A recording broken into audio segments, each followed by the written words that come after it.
বলুন কেমন আছেন? খুব ভালো আছি। আচ্ছা, এই যে লক্ষ্মীকান্তপুর লোকালে এই যে আপনি প্রডিউসার প্লাস আপনি অভিনয় করেছেন, এই সিনেমাটা সংক্রান্ত আপনার যদি অভিজ্ঞতা, প্রডিউস করতে গিয়ে কী অভিজ্ঞতা হলো এবং অ্যাক্টিং করতে গিয়ে কী অভিজ্ঞতা হলো রামকমল মুখার্জির সাথে? প্রথমত এই ছবিটা যখন আমি শুরু করব ভেবেছিলাম, তার আগে তো একটা প্রয়োজন হয় বেসিক ডিরেক্টরের। তো ডিরেক্টর রামদা যখন আমাকে এই ছবিটার ব্যাপারে শুনিয়েছিল, তো ডেফিনেটলি আমার খুব ভালো লেগেছিল। গল্পটা একদম অন্য ধরনের একটা গল্প।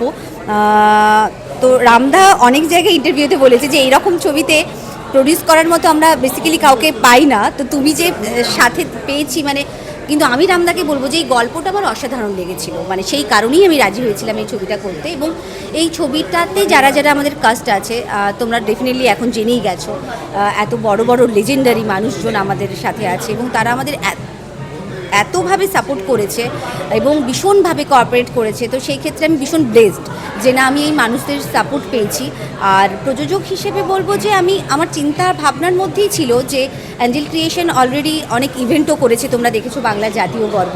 এবং এর সাথে শুধু আজকে এটা বড় পর্দার বা একটা মানে এত বড় পূর্ণদৈর্ঘ্যের ছবি করার এই সাহসিকতাটা দেখাতে পেরেছি শুধুমাত্র এই সমস্ত মানুষগুলোকে আমি পাশে পেয়েছি, অবশ্যই ভগবানের আশীর্বাদ। এবং যেই মানুষগুলো আমার ছবিতে কাস্টিংয়ে আছে তাদের ভীষণভাবে সাপোর্ট এবং কোঅপারেশন পেয়েছি, সেই কারণে হয়তো আমি সাহসিকতা আরও বেশি দেখাতে পেরেছি। আর এখন তো ছবিটা রিলিজ হয়ে গেছে, এখন 2 উইক রানিং ছবিটা হলে চলছে এবং প্রচুর মানুষের অনেক ভালোবাসা, অনেক রেসপন্স পেয়েছি এবং এমন এমন রেসপন্স পেয়েছি যে আবেগে মানুষ কেঁদেও ফেলেছে। তো এগুলো আমার কাছে একটা মানে সারা জীবনের স্মরণীয় ঘটনা হয়ে থাকবে। বাকি যে কাস্টিংগুলো রয়েছে, যেমন রাজনন্দিনী, জন, ঋতুপর্ণা সেনগুপ্ত, পাওলি দাম, এনাদের সঙ্গে কাজ করে কেমন লাগলো?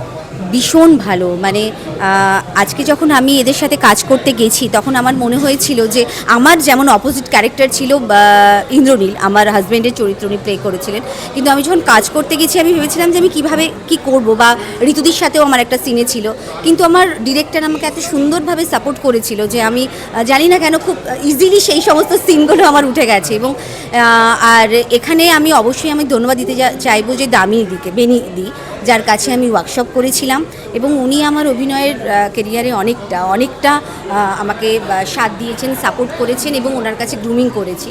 তো এই সব কিছু নিয়ে একটা তো অন্যরকম অনুভূতি আছে ডেফিনেটলি। নেক্সট আর কি সিনেমা প্রডিউস করছেন যদি হিন্ট দেওয়া যায়? এখন এই মুহূর্তে আমি নেক্সট কিছু বলতে চাই না। আগে লক্ষ্মীকান্তপুর শেষ হোক, খুব ভালোভাবে সাকসেসফুলি চলছে। তোমরা আশীর্বাদ করো যেন আরও ভালোভাবে মানুষের ভালোবাসা পাই। সবারকার ভালোবাসা পেলে, ঈশ্বরের আশীর্বাদ থাকলে ডেফিনেটলি আবার কোনো নতুন ছবির কথা চিন্তা ভাবনা। ওকে ম্যাডাম, অনেক শুভেচ্ছা রইল। Thank you so much. Thank you.